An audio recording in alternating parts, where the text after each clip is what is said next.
నిడిదిన వాక్య ధ్యానం కొరకు book of హోషేయ chapter 14 verse 5.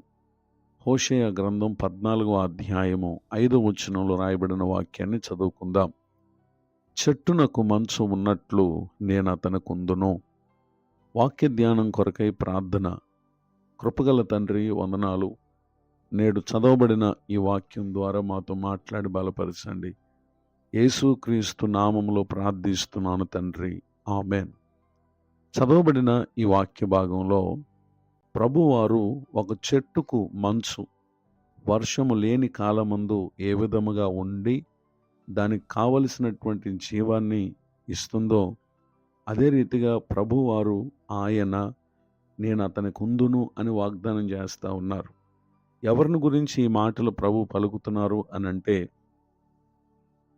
Chapter 14 words 1 and 2, 14వ అధ్యాయము 1-2 వచనాల్లో, ఇశ్రాయేలు నీ పాపము చేత నువ్వు కూలితివి గనక నీ దేవుడిని యెహోవా తట్టు తిరుగుము, మాటలు సిద్ధపరుచుకుని యెహోవా యొద్దకు తిరుగుడి, మీరు ఆయనతో చెప్పవలసినదేమనగా మా పాపములన్నిటినీ పరిహరింపుము అని ఈ విధముగా ఎవరైతే పశ్చాత్తాపడు వారుగా ఉంటారో అట్టి వారికి ప్రభువారు అంటున్నారు కదా, నేను చెట్టునకు మంచు ఉన్నట్లు నేను అతను కుందును అని ప్రభు సెలవిస్తూ ఉన్నారు. నిజమే, మానవ జీవితానికి దేవుడు ఉండుట అది ఎంతో ఆశీర్వాదం.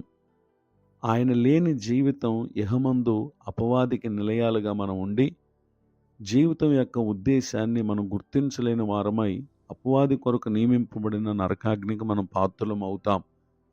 గనుక మానవుడు దేవునిని కలిగి ఉండుట అనేది అతని జీవితానికి నిజమైనటువంటి ఆశీర్వాదం, జీవితానికి ఉన్నతమైనటువంటి అర్థాన్ని ఇస్తుంది.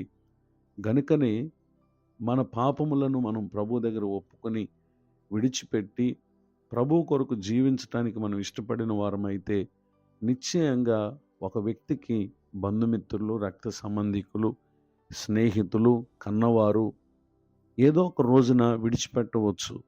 కానీ అట్టి పరిస్థితుల్లో దేవుడు ఎవరిని కూడా ఆయన అనాథలుగా విడవక ఆయన మనకు తండ్రిగా ఉండేటటువంటి దేవుడిగా ఉన్నారు.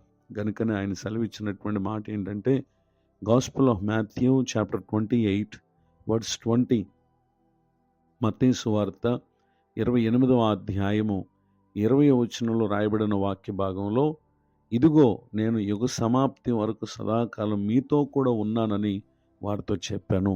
నిజమే, ప్రభువారు ఈరోజు రేపు మాత్రం కాదు కానీ యుగ సమాప్తి వరకు ఉండేటటువంటి దేవుడు. మరట గొప్ప దేవుని ఈ దినం మీరు కలిగి ఉన్నారా? ఆయన మనలను కలుగు చేసిన దేవుడు కానీ మన వలన కలిగినటువంటి దేవుడు కాదు. గనుకనే దేవుడు ఆయన ఎల్లప్పుడూ ఉండువాడు, ఆది అంతమై ఉన్నటువంటి దేవుడు. కనుక ఈరోజు ఉన్నటువంటి మనం కొంతకాలానికి లోకాన్ని విడిచిపెట్టవచ్చు, కానీ ప్రభువారు ఆయన తరతరములకు ఆయనే దేవుడై ఉన్నారు. సృష్టి ఆది నుండి ఆయనే దేవుడై ఉన్నారు. అంత మాత్రమే కాక ఈ లోకాన్ని విడిచిన తర్వాత తానుండే స్థలములో మనము ఉండులాగన తనతో కూడా ఆయన మనలను ఉంచేటటువంటి గొప్ప దేవుడై ఉన్నారు.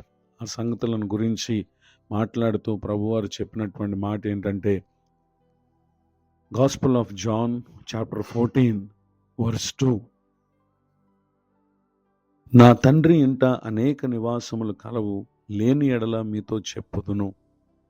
వర్స్ 3, 3వ వచనం, నేను వెళ్ళి మీకు స్థలము సిద్ధపరిచిన ఎడల నేనుండు స్థలములో మీరును ఉండులాగన మరలా వచ్చి నా యొద్ద ఉండుటకు మిమ్మను తీసుకొని పోవుదును అని ప్రభువారు సెలవిస్తూ ఉన్నారు.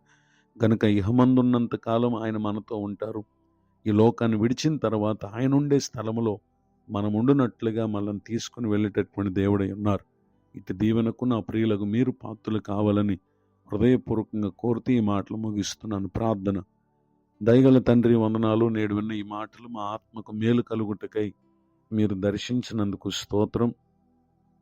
కృంగిన వారిని, దుఃఖితులను, వేదనలో ఉన్న వారిని ఆదరించి తమకెవరూ లేరని ఎవరైతే ఒంటరిగా బాధపడుతూ ఉన్నారో చెట్టునకు మంచు ఉన్నట్లు నేను వారికి ఉంటానని సెలవిచ్చిన దేవుడై ఉన్నారు. కనుక పాపమునకు ఇంకెంత మాత్రం చోటివ్వక పరిశుద్ధపరచబడిన వారై మీతో సహవాసాన్ని కలిగి ఉంటానికి సహాయం చేయండి.